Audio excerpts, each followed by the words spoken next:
Narayanam namaskritya Naram chaiva narottamam Devim saraswatim vyasa Tato jayamudiraye Nastaprayesu abhadreshu Nityam bhagavata sevaya Bhagavate uttama shloke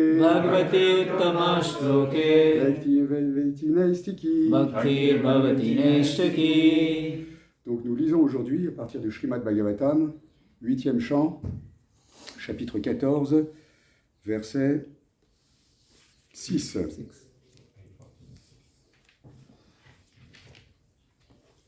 On va lire le sanskrit, puis le français. Palayanti Prajapala Palayanti Prajapala Palayanti Prajapala Palayanti Prajapala Yavadantam Vibhagasa Yavadantam Vibhagasa Yavadantam Vibhagasa Yavadantam Vibhagasa Yagya Bhaga Pujo Deva Yagya Bhaga Pujo Deva Yagya Bhaga Pujo Deva Yagya Bhaga Pujo Deva Yecha Tantra Vitaschate Yecha Tatra Anvitaschate Yecha Tatra Vitaschate Yecha Tatra Anvitaschate Palayanti Prajapala Palayanti Prajapala Yavadantam Vibhagasa Yavadantam Vibhagasa Yagya Bhaga Pujo Deva Yagya Bhaga Pujo Deva Yecha Tantra Vitaschate Yecha Tatra Anvitaschate Palayanti Prajapala Palayanti Prajapala Yavadantam Vibhagasa Yavadantam Vibhagasa Yagya Bhaga Pujo Deva Yagya Bhaga Pujo Deva Yecha Tantra Vitaschate Yecha Tatra Anvitaschate Devotees. Palayanti Prajapala Palayanti Prajapala Yavadantam Vibhagashaha Yavadantam Vibhagasa Yagya Bhaga Pujo Deva Yagya Bhaga Pujo Deva Yecha Tantra Vitaschate Yecha Tatra Anvitaschate Palayanti Prajapala Palayanti Prajapala Yavadantam Vibhagasa Yavadantam Vibhagasa Yagya Bhaga Pujo Deva Yagya Bhaga Pujo Deva Yecha Tatra Vitaschate Yecha Tatra Anvitaschate Palayanti Prajapala Palayanti Prajapala Yavadantam Vibhagasa Yavadantam Vibhagasa Yajna Bhaga Pujo Deva Yajna Bhaga Pujo Deva Yecha Tatran Vitaschate Yecha Tatra Anvitaschate Moses. Palayanti Prajapala Palayanti Prajapala Yavadantam Vibhagasa Yavadantam Vibhagasa Yagya Bhaga Pujo Deva Yagya Bhaga Pujo Deva Yecha Tatra Nivaschata Yecha Tatra Anvitaschate Traduction. Palayanti Prajapala Palayanti Prajapala Yavadantam Vibhagasa Yavadantam Vibhagasa Yajna Bhaga Pujo Deva Yagya Bhaga Pujo Deva Yecha Tatran Vitaschate Yecha Tatra Anvitaschate Français, mot à mot. Palayanti Palayanti exécute l'ordre. Exécute l'ordre Prajapala, Prajapala les dirigeants du monde, Les dirigeants du monde notamment les fils et petits-fils de Manu. Notamment les fils et petits-fils de Manu Yavadantam, Yavadantam à la fin du règne de Manu. À la fin du règne de Manu Vibhagasa, Vibhagasa en division. en division. Yagya Bhagga Puja, Yajna Puja, ceux qui profitent des résultats des yagyas. Ceux qui profitent des résultats du Yaga. Deva, Deva, les devas. les Devas, Ye, d'autres. d'autres, Cha, Cha, aussi. aussi, Tatra Anvita, Tatra Anvita, occupés à cette tâche. occupés à cette tâche. Cha, Cha, aussi. aussi, Tei, Te, par eux. Par eux. Traduction par ses divines grâces et ses Bhaktivedanta Swami Srila Prabhupada. Pour profiter des résultats des sacrifices, Yagya, les dirigeants du monde, notamment les fils et petits-fils de Manu, exécutent les ordres de Dieu, la personne suprême, jusqu'à la fin du règne de Manu. Les Devas partagent eux aussi les fruits de ces sacrifices. Tournée portée. Comme le mentionne la Bhagavad Gita 4.2, Evam Paraparam Praptam Imam Rajasayo Vidu. Savoir suprême transmis de maître à disciple, voilà comment les saints rois l'ont reçu et réalisé. La voie de la Parampara se prolonge de Manu jusqu'à Ikshvaku et d'Ikshvaku à ses fils et petits-fils. Les dirigeants du monde, dans l'ordre hiérarchique, exécutent l'ordre de Dieu, la personne suprême, conformément au système de la Parampara. Quiconque recherche une vie paisible doit participer à l'accomplissement de Yagya suivant la voie de la Parampara. En tant que Gaudiya Vaishnava, affilié à la Parampara de Sri Chaitanya Mahaprabhu, nous devons accomplir le Sankirtan Yagya de par le monde entier. Yagyai Sankirtana Praya Yajantihi Sume Dasha. Sri Chaitanya Mahaprabhu est l'avatar de Dieu, la personne suprême, pour cet âge de Kali. Et on pourra très facilement le satisfaire en propageant vigoureusement le mouvement de Sankirtan de par le monde entier. Cela rendra aussi les gens heureux, sans aucun doute.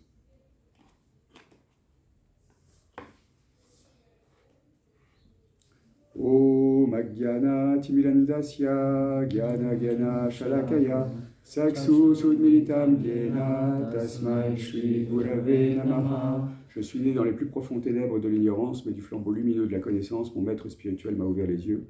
Je lui rends mon hommage respectueux.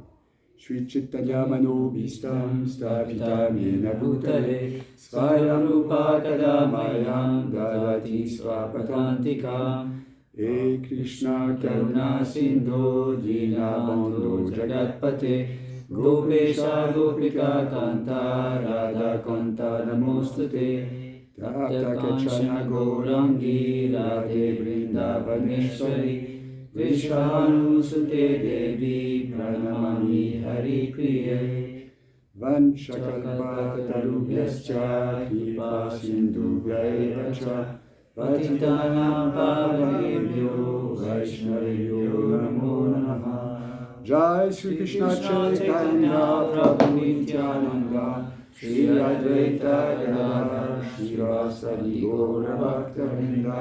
Hare Krishna, Krishna Krishna, Hare Hare, Hare Rama, Rama Rama, Hare Hare.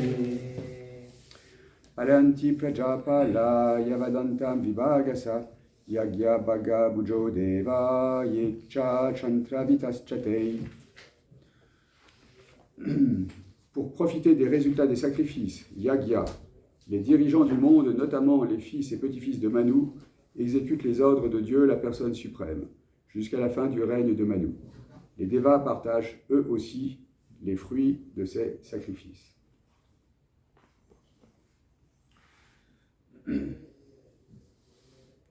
Hare Krishna. Dans la conscience de Krishna, il y a des termes que l'on emploie très souvent. Yagya, sacrifice, en fait partie. Et ce matin, avant de venir ici, je me suis dit, tiens, c'est un nom qu'on utilise souvent, et après tout, qu'est-ce que ça peut bien vouloir dire, sacrifice? On a bien une idée, effectivement, comme ça, de façon intuitive, en français, mais qu'est-ce que ça peut bien vouloir dire? Alors j'ai regardé le dictionnaire, qui a donné deux sens. Le premier sens du mot sacrifice, c'est un exercice rituel, une cérémonie rituelle, qui a pour but de satisfaire la divinité et qui se manifeste, qui se caractérise par la disparition des offrandes sur le plan physique ou mental, des offrandes qui sont adressées à Dieu ou à la divinité. Premier sens. Et le deuxième sens du mot sacrifice, c'est l'accomplissement volontaire d'exercices physiques ou de pénitence, de privation, dans un but spirituel, dans un but moral ou spirituel. Et en ce sens, ce mot sacrifice fait référence, dans cette deuxième acceptation, à un mot que l'on utilise très souvent aussi dans la conscience de Krishna, c'est le mot tapa ou tapasya, austérité. Et en ce sens, le mot sacrifice a également le sens d'austérité. Alors, bien comprendre qu'effectivement, un sacrifice, c'est quelque chose, selon cette définition, cette double définition donnée par le dictionnaire, le sacrifice, c'est quelque chose qui est spirituel. Et on doit bien distinguer, par conséquent, le sacrifice tel qu'il est pratiqué dans un but d'élévation spirituelle, d'élévation de l'esprit et d'élévation de nous-mêmes, Jivatma, entité physique minuscule, notre volonté d'élévation vers Dieu, la personne suprême, Dieu, l'infiniment fascinant Krishna. Voilà. Hein, c'est donc à distinguer des simples activités dites karmiques, c'est-à-dire qui engendrent des réactions et qui sont pratiquées par le commun des mortels tous les jours, pratiquement parlant. Dès l'instant où l'on apparaît en ce monde, par la nature, par notre nature humaine, voire notre nature animale, on est obligé d'agir. Et notre conduite en ce monde consiste constamment à effectuer des choix pour agir. Hein? Et on parle parfois de sacrifice de quelqu'un envers quelqu'un d'autre ou de quelqu'un envers quelque chose dans le but d'accomplir son devoir. C'est le sacrifice du chef de famille qui va travailler dur le matin pour satisfaire sa famille. Le sacrifice de tel ou tel employé qui est bien obligé de travailler pour le patron, même s'il préférerait rester chez lui ce jour-là. Voilà. Mais ces sacrifices-là ne sont pas des sacrifices vraiment à un niveau spirituel. Et là aussi, puisque là tout à l'heure on a défini précédemment ce que signifie sacrifice, on peut aussi se poser la question ce que veut dire spirituel, après tout. Dans la conscience de Krishna, dans la conscience de Dieu, on emploie ce mot spirituel pratiquement toute la journée. Mais qu'est-ce que ça veut dire? Réfléchissons un peu. C'est tout simple. Spirituel, ça veut dire ce qui fait référence à l'esprit. Spirit, en anglais. Spirit, l'esprit. Donc en réalité, spirituel, c'est ce qui est au-delà du matériel.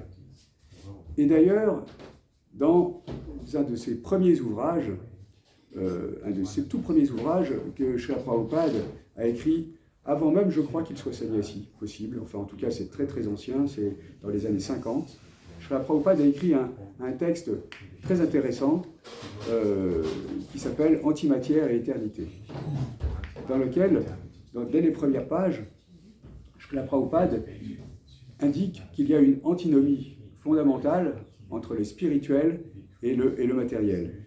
Et il se fixe là-dessus pour forger son analyse sur un article de journal qui est paru donc dans un grand quotidien, dans lequel un scientifique explique que si l'on devait assembler le spirituel, le monde spirituel et le monde matériel, il y aurait un clash en quelque sorte, car il y a une nature complètement antinomique. En tout cas, spirituel fait référence à l'esprit. L'esprit qui, à notre niveau concret, est invisible, on ne peut pas voir l'esprit. Mais justement, à la différence de la matière, on baigne dedans. Dès l'instant où l'entité vivante, elle apparaît dans ce monde matériel, elle baigne dans la matière, elle ne voit que la matière. Or, l'esprit, lui, reste. Or, la matière, elle disparaît. C'est la nature de la matière. Or, pourquoi donc sommes-nous intéressés à la vie spirituelle, la vie de l'esprit, que certains, après tout, pourraient dire « Oui, vous êtes bien gentil, mais l'esprit, on ne le voit pas. Après tout, vous êtes de doux rêveurs. Ce qui compte, c'est la matière. La matière, au moins, on la voit, c'est du concret, on sait ce que c'est. L'esprit, qu'est-ce que c'est? Pourtant, l'esprit reste et la matière est détruite. Hein? Vie après vie reviendra la vie et surviendra la vie, alors que la matière, elle, est constamment détruite. Or, qu'est-ce qui intéresse l'être spirituel que nous sommes, justement? C'est vivre constamment. Hein? Sri Krishna explique dans la Brahma Samhita, Ishvara, la glorification de Krishna dans la Brahma Samhita, c'est Ishvara Parama Krishna, Sachit Ananda Vigraha, Anadi Radir Govinda, Sarva Karana Karanam. Krishna est cette entité suprême, hein, qui est dotée des qualités d'éternité, de connaissance et de félicité. Or, dans la mesure où nous-mêmes sommes des quantités infinitésimales de Dieu, la personne suprême, nous sommes également intéressés par cette éternité, connaissance et cette félicité. Non seulement, d'ailleurs, sommes-nous intéressés, mais en plus, c'est même le but ultime de notre vie. Si nous ne baignons pas dans cette éternité, cette connaissance, cette félicité, nous ne pouvons pas réellement connaître le bonheur. Or, la nature de l'âme spirituelle, c'est justement d'aspirer au bonheur. Qu'est-ce qui motive n'importe quel être sur la planète, du petit vermisseau, de l'insecte, de la mouche, de l'animal un peu plus grand, le lézard, l'éléphant, ou l'être humain, avec Shushu Radha Parishishwa ki jai, Shushu Jagannath Baladev Suradevi ki jai, Shushu Nitai Seshista Gola Nitai ki jai.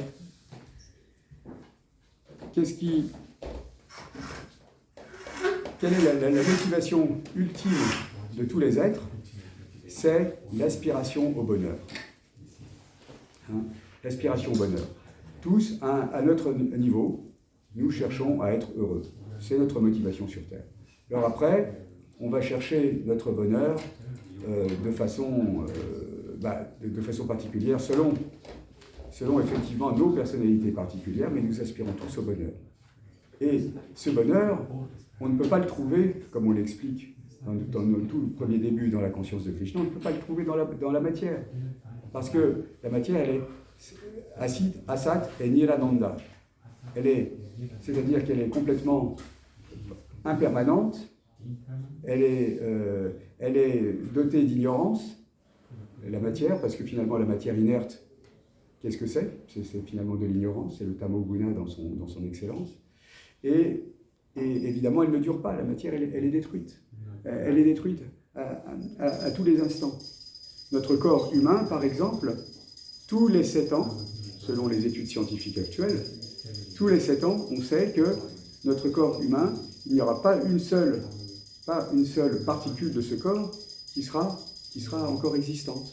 Tous les 7 ans, toutes les cellules du corps seront entièrement renouvelées. Tous les 7 ans, nous avons un corps complètement différent.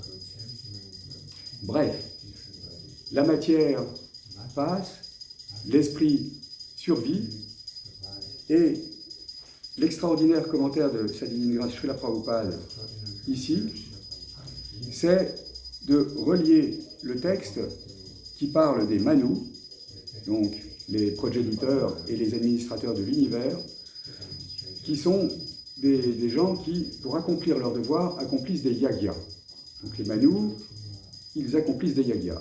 Or, Srila Prabhupada, eh bien, il nous explique que, dans sa teneur et portée, il rapporte le yagya des Manus au yagya, sacrifice, que nous devons accomplir en 7 âges, à savoir le Sankirtan Yagya. Alors, la notion de yagya, elle existe à tous les niveaux. Elle existe de façon déformée et pervertie au niveau matériel. C'est ce que l'on a essayé de définir.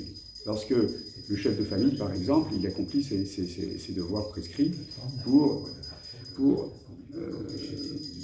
s'occuper des siens. Voilà.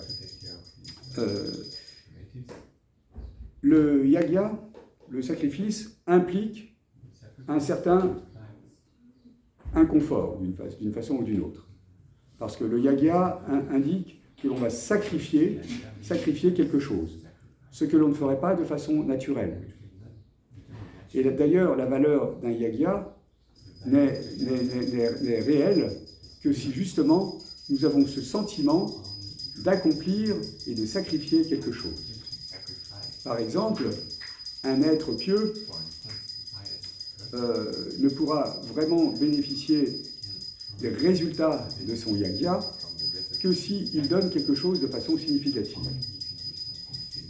Et l'on a cité de nombreuses fois l'exemple de Srila Prabhupada qui, au cours d'une cérémonie en Inde, probablement une cérémonie de Guru Puja, il reçoit les offrandes d'un certain nombre de personnes qui sont là, ici, présentes dans l'assemblée, et qui crient tous en chœur « Jai Jai Prabhupada, Hare Krishna ». Tout va bien. Tout va bien. Et puis, à un certain moment, il y a un monsieur indien, manifestement qui a un ventre bien portant, manifestement des revenus apparemment très conséquents, et qui vient auprès de Srila Prabhupada, au moment où les gens donnent des fleurs, offrent des fleurs au pied de Srila Prabhupada, et lui donne, ce monsieur, une grosse liasse de billets. Une grosse liasse de billets. Et Srila Prabhupada ne le regarde même pas. L'ignore. L'ignore complètement. Les dévotes continuent à offrir des fleurs, et puis à un autre moment, il y a un petit enfant, tout petit, tout mignon, en bas âge, qui vient près de Srila Prabhupada et qui lui offre un cadeau, je ne sais plus lequel, mais c'était peut-être un bouquet de fleurs ou peut-être une guirlande. En tout cas, à ce moment-là, Srila Prabhupada voit son visage s'illuminer et accueille le petit enfant, Jai, et le sourit et le salue et lui tape la tête et est très appréciatif. Pourquoi, pour un être équanime comme Srila Prabhupada, cette différence de traitement? Après tout, le sadhu, il doit être sage envers tous les êtres. Eh bien, tout simplement, vous devinez probablement la réponse, mais ce monsieur indien, qui avait donné une grosse pièce de billets, qui pour nous, éventuellement, pourrait paraître beaucoup d'argent. Pour un monsieur comme ça, qui a des moyens, c'est juste rien du tout. C'est son argent de poche. Et encore, même pas. Pour que la donation soit significative, il faudrait vraiment qu'il donne beaucoup, beaucoup plus. Là, Srila Prabhupada, qui voit dans le cœur de tous les êtres, parce qu'il est doté des qualités de Krishna, dans une certaine mesure, puisqu'il est un dévot de Krishna abandonné à Krishna, il a bien vu que, finalement, probablement, ne spéculons pas néanmoins, mais que probablement, ce monsieur, il était là aussi pour faire un peu son show. Voilà, je me montre devant tout le monde, je fais mon offrande bien comme ça, en public, comme ça tout le monde pourra dire comment je suis un bon dévot. Alors qu'en fait, si cette offrande devait être significative, ce serait beaucoup, beaucoup plus. Et voilà, alors que le petit enfant, lui, il n'a pas beaucoup de moyens, il est évidemment totalement sous la charge de ses parents, sous la responsabilité de ses parents, et pour lui, donner un cadeau à Srila Prabhupada, ça représente beaucoup. Et peut-être qu'il donne, et probablement qu'il donne à Srila Prabhupada tout son cœur. Tout son cœur. Les sacrifices rituels dans l'âge de Kali, ne sont pas du tout choses faciles. Et c'est pour ça qu'ils ne sont pas vraiment prescrits dans les Védas, d'accomplir des sacrifices rituels védiques dans notre âge de Kali. Et d'ailleurs, Srila Prabhupada lui-même n'a jamais été un grand amateur de sacrifices védiques classiques. Parce que selon notre tradition, rappelée d'ailleurs dans la teneur et portée, le seul sacrifice qui compte vraiment dans l'âge de Kali, c'est le chant des saints noms Hare Krishna, Krishna Krishna, Hare Hare, Hare Ram, Ram Ram, Hare Hare. Car ce sacrifice-là, vraiment, il purifie le cœur.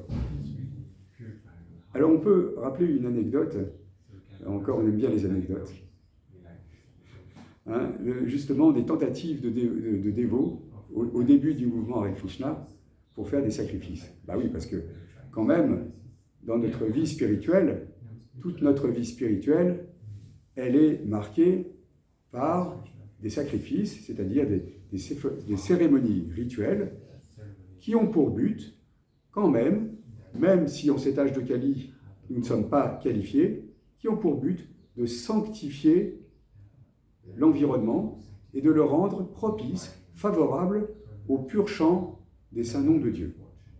Voilà. On se pose effectivement souvent la question, oui, après tout, dans cet âge de Kali, les prêtres ne savent pas dire correctement les mantras védiques, ils n'ont pas le bon rythme, éventuellement nous sommes tellement contaminés par la matière que nous ne sommes pas vraiment purs, donc comment dans ces circonstances pratiquer des sacrifices védiques? Bon, mais on le fait quand même, parce que c'est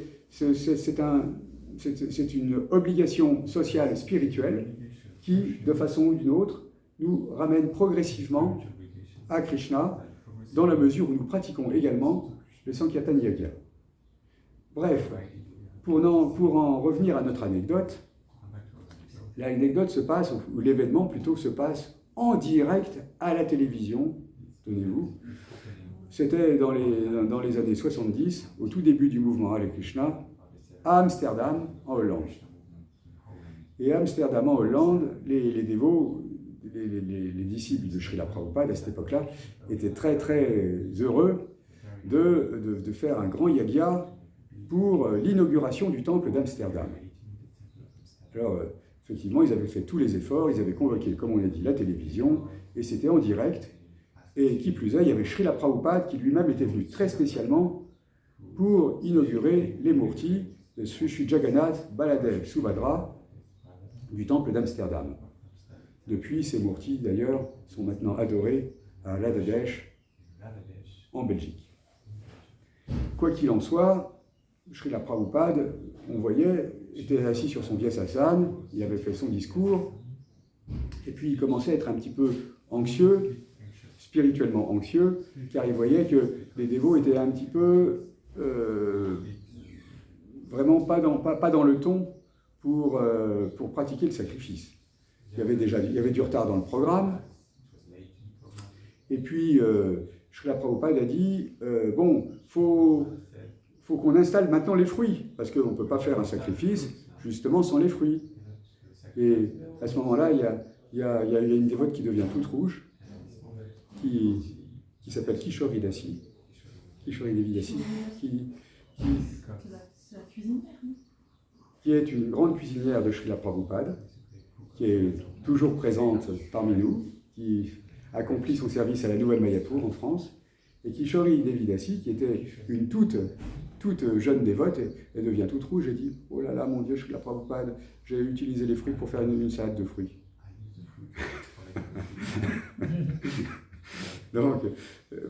Donc, ça c'était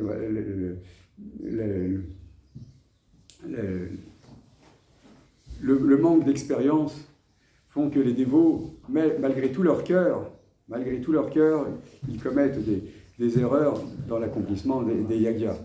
Et effectivement, je ne sais pas comment à ce moment-là on a résolu la question, mais effectivement, on a dû trouver autre chose.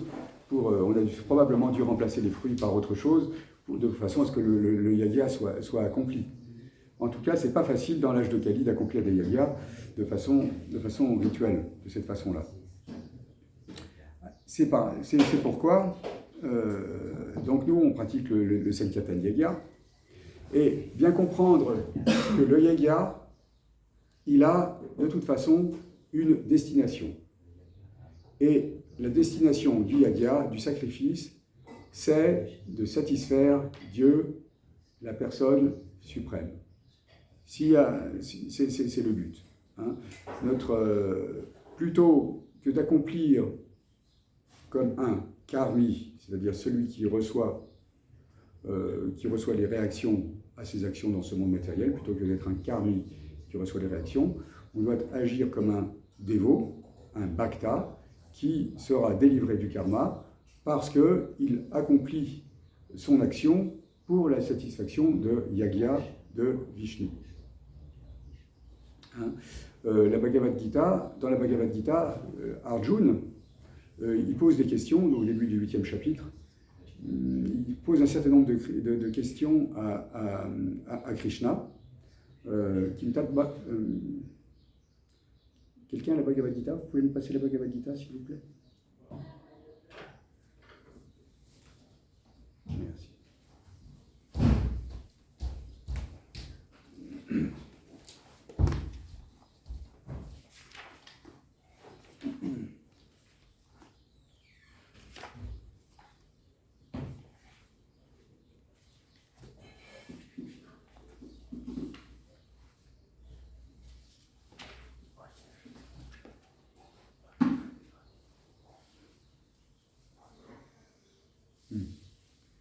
C'est ça. Shri Arjuna dit à Shri Krishna, Adi Yagya Katam Kotra Deesmin Madhusudana Prayana Kalecha Katam Gyayosmin Niyatatmabi.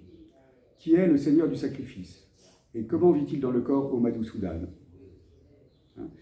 Ce à quoi c'est le verset 2 du chapitre 8. Adi Yagya Katam Kotra Deesmin Madhusudana Prayana Kalecha Katam Gyayosmin Niyatatmabi. Et Shri Krishna, Madhusudan, répond Adi Bhutam Ksharo Bhava Purushadidei Vatam Adi Yagyo Am Evatra Dehe Deha Dritam Vara. Ô meilleur des êtres incarnés, on nomme Adi Bhuta, la nature matérielle en constante mutation, Adi Deiva, la forme universelle du Seigneur, qui comprend tous les devas, comme ceux de la lune et du soleil, et Adi Yagya, le Seigneur du sacrifice, c'est-à-dire moi-même, ma propre personne, qui sous la forme de l'âme suprême réside dans le cœur de chacun. Donc tous les sacrifices sont destinés à Yagyesh qui est le maître du sacrifice. Et donc, quand dans le sacrifice védique, il y a le feu, qui a été installé par les brahmanes, lorsque les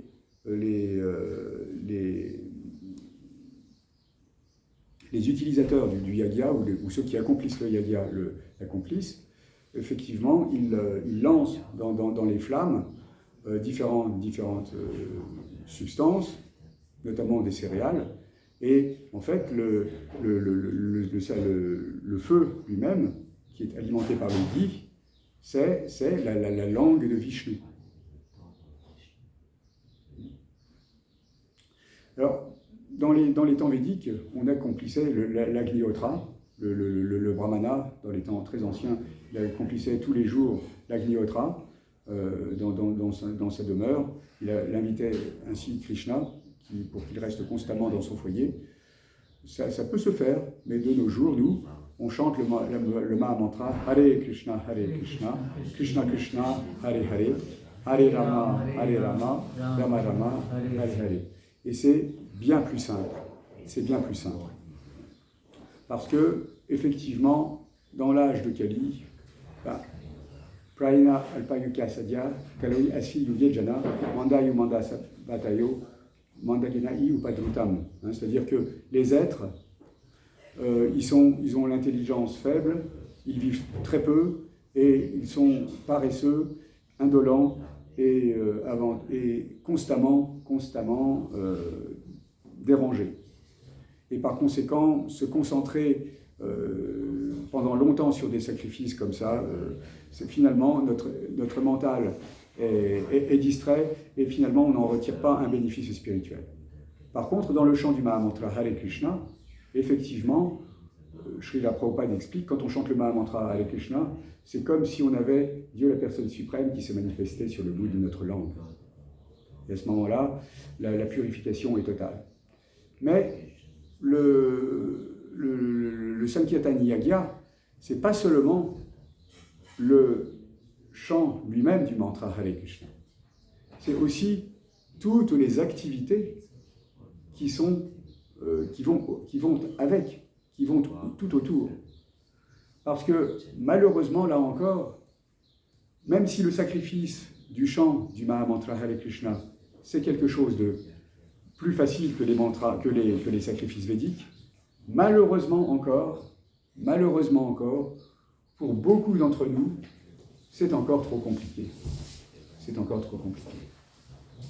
Qui est capable de chanter tous les jours pendant 4 heures ou 5 heures sur son japa le mantra Hare Krishna? Srila Prabhupada l'a compris. Et c'est pour ça qu'il nous a demandé de chanter 16 tours par jour, qui correspond à peu près entre 1h30 et 2 heures de méditation quotidienne. Après, pour les dévots qui ont plus de pratique dans la vie spirituelle, bien sûr, il est recommandé, avec l'âge aussi, il est recommandé de chanter beaucoup plus que 1h30 ou 2 heures de japa quotidiennement. Mais on voit que ce japa, c'est pas si facile. Et que pour que les personnes qui pratiquent la conscience de Krishna dès le départ, le chant du japa, c'est pas si facile. Parce que ça demande effectivement un certain sacrifice. Ce sacrifice, c'est déjà le sacrifice du mental. C'est-à-dire ce mental qui a tellement vocation à chercher le plaisir des sens, on lui dit « Non, cher mental, maintenant, tu dois servir Dieu la personne suprême, et la meilleure façon de le servir, c'est de chanter Hare Krishna. » Donc, dompter ce mental qui a toujours toutes sortes d'idées, qui sont toutes sauf spirituelles en général, c'est déjà dompter le mental en lui disant « Non, maintenant, mental, tu restes ici, et pendant 2 heures, tu chantes Hare Krishna. » Ah oui, mais moi je préférerais aller jouer au foot. Non, tu chantes Hare Krishna pendant 2 heures. Donc déjà, on fixe le mental sur la méditation. Après, il y a on dompte la langue. La langue, elle aimerait bien dire toutes sortes de sottises. D'ailleurs, c'est sa spécialité. Dans le monde matériel, on voit tellement combien les gens, ils n'arrêtent pas de dire un tas d'âneries. Prajalpa. Le prajalpa, c'est tout ce qui nous détourne de la vie spirituelle, tout ce qui nous enfonce dans le monde matériel, et tout ce qui, en fait, de façon négative, n'a aucun rapport avec Krishna. Et le prajalpa, il produit du karma. C'est-à-dire, et le résultat du karma, c'est renaître constamment, vie après vie, dans le monde matériel. Donc, le sacrifice du chant du Mahamantra Hare Krishna, c'est un véritable sacrifice, au sens propre du terme. On dompte le mental, on purifie la langue, et même, on utilise aussi notre énergie corporelle pour, si on pratique le japa, pour chanter sur notre japa, réciter les perles, ou bien si c'est le chant du Mahamantra Hare Krishna sous la forme du bhajan ou du kirtan, pour, par exemple, pratiquer les instruments de musique. En tout cas, ce Sankirtan Yagya, il est complet dans l'accomplissement des saints noms, et complet dans tout ce qui va avec également. Puisque Nous ne pouvons pas, effectivement, pour toutes sortes de raisons qui sont dues à nos incompétences et nos insuffisances, nous ne sommes pas capables de chanter Hare Krishna toute la journée. Eh bien, Srila Prabhupada, il nous dit, c'est entendu, et en ce sens, il cite la Bhagavad Gita, toute activité que tu fasses, tout sacrifice, tout ce que tu fais, fais-le en souvenir de moi. Tat kalosi, tatasnasi, tat yugosi, tata... Tat kalosi, tatasnasi. Voilà, toute activité, tout acte que tu fasses, fais-le en souvenir de moi, en pensant constamment à moi. Tasmat kaleshu praleshu. Tasmat sarveshu kaleshu. Mamanosvati yasya. Mayi arpita mano budir, mamevesyasie samsaya. Tout acte que tu le fais, tout acte que tu fais dans la journée, dans l'accomplissement de ton service quotidien, fais-le en pensant constamment à moi. Et de cette façon-là, eh bien effectivement, on se souviendra de Krishna pour lui faire plaisir au quotidien, et on se souviendra de lui au moment de quitter ce monde pour passer, espérons-le, en notre demeure spirituelle éternelle. Et en fait, il n'y a effectivement, aucune perte, comprenons-le, à accomplir un yagya. Un yagya, une activité spirituelle, et particulièrement le Sankirtan Yagya. Dans la Bhagavad Gita encore, toujours dans le chapitre 8, la conclusion du chapitre, c'est le verset Vedeshu Yagyesu Tapasu Cheva, Danesu Yad Punya Phalam Pradistam, Atyeti Tat Sarvamidam Vividva, Yogi Palam Sthanam Upeti Charyam. Une personne qui accepte de pratiquer le sentier du service de dévotion n'est pas privée des résultats qui proviennent de l'étude des Védas, de l'accomplissement des austérités sévères et des sacrifices, des dons de charité ou de poursuivre des activités philosophiques ou intéressées. Simplement par l'accomplissement du service de dévotion, on obtient tout ceci, le résultat de tout ceci, et l'on atteint au bout du compte la demeure suprême éternelle. Voilà. Donc, aucune perte à accomplir le service de dévotion pour Krishna, et au contraire, que du gain.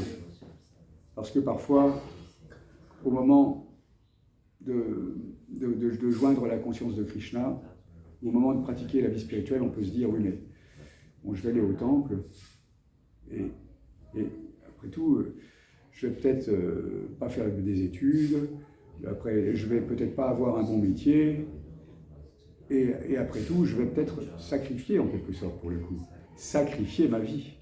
Et qu'est-ce que je vais obtenir à la fin de tout ça? Et parfois aussi, on voit des dévots qui, dans le cours de leur long parcours dans la conscience de Krishna, sont emplis de doutes. Voilà.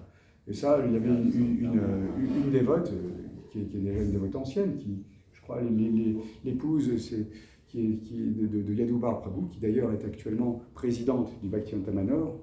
Elle avait écrit dans un Back to Godhead, BTG, un article très intéressant dans lequel elle faisait le point de sa vie. Elle avait peut-être 20 ans de conscience de Krishna déjà derrière elle, et elle se posait vraiment la question. Bon, que se passe-t-il, moi? Ça fait 20 ans que je pratique la conscience de Krishna. Manifestement, je ne suis toujours pas une pure dévote, ou un pur dévot. Et finalement, à quoi me mène tout ça? À quoi me mène tout ça? À quoi me mènent tous ces efforts? Alors, comprenons que d'une façon ou d'une autre, des efforts, on doit en faire d'une façon ou d'une autre dans la vie. Des efforts, on ne peut pas y échapper. Dès l'instant où on sort dans la rue, que ce soit pour accomplir des actes purement matériels, on est obligé de faire des efforts forts et de souffrir. qu'on le veuille ou non. On aimerait bien rester dans son lit le matin, mais on est obligé de sortir pour aller travailler, pour aller faire autre chose. Alors, que ce soit des efforts pour la matière, de toute façon, on est obligé de faire des efforts. Alors, faisons des efforts pour ce qui est permanent, c'est-à-dire l'esprit. L'esprit, il se manifeste par la vie spirituelle, plutôt que des efforts qui donnent finalement que des bénéfices temporaires. Et si on est conscient que cette notion d'effort, elle est obligatoire tout au long de notre vie, et que le vrai effort qui vaille finalement, c'est l'effort qui puisse nous ramener, grâce à la persistance, et espérons-le avec notre bhakti, espérons avec le peu de bhakti ou la bhakti que nous avons, espérons qu'avec ces efforts et avec notre bhakti, nous pourrons effectivement goûter enfin l'éternité, c'est-à-dire la conscience de Krishna pure, dans le service des pieds par les lotus de Krishna, et pour toujours. Allez Krishna, merci beaucoup.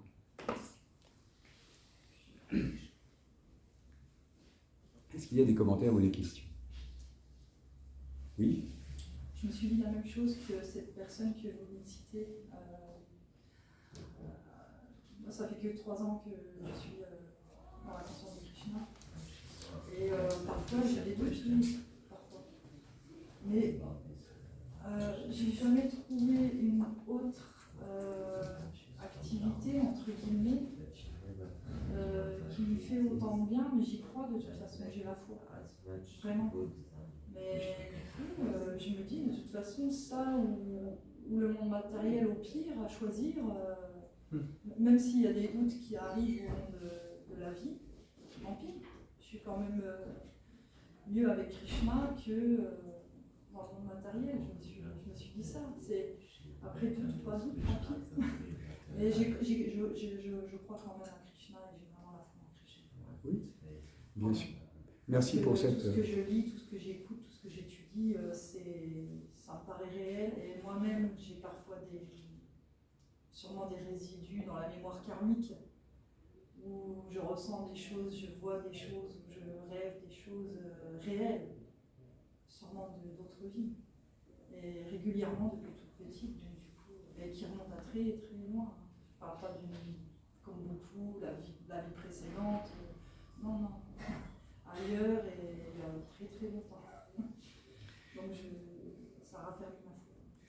Merci pour ce témoignage, Mataji. Donc oui, c'est effectivement la conscience de Krishna, c'est quelque chose de réel et c'est bien que vous ayez cette réalisation. On est obligé de faire des efforts de toute façon. Et la vie dans la conscience de Krishna, d'une façon ou d'une autre, elle est tellement agréable. On peut la pratiquer comme un célibataire qui fait son service dans le temple au quotidien, ou même comme un grihastha, un chef de famille qui centre sa vie autour de Krishna et qui fait de sa maison un temple. Le but, c'est d'installer Krishna constamment dans le temple de notre cœur, de façon à le servir. Oui. Et quoi qu'il en soit, un jour, on avait posé la question à Srila Prabhupada. Vous avez dit, mais votre divine grâce, c'était peut-être un journaliste qui avait posé la question. Imaginez, voilà, vous pratiquez quelque chose, vous pratiquez une philosophie, voilà, mais imaginez juste un instant que finalement, au bout du compte, quand arrivera à la fin du voyage, parce que ce corps matériel, il va de toute façon disparaître, ça, c'est sûr.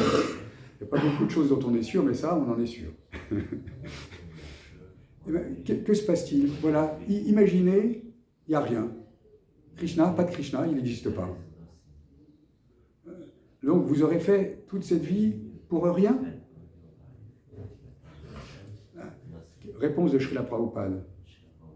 Mais de toute façon, cette vie dans la conscience de Krishna, elle est très agréable.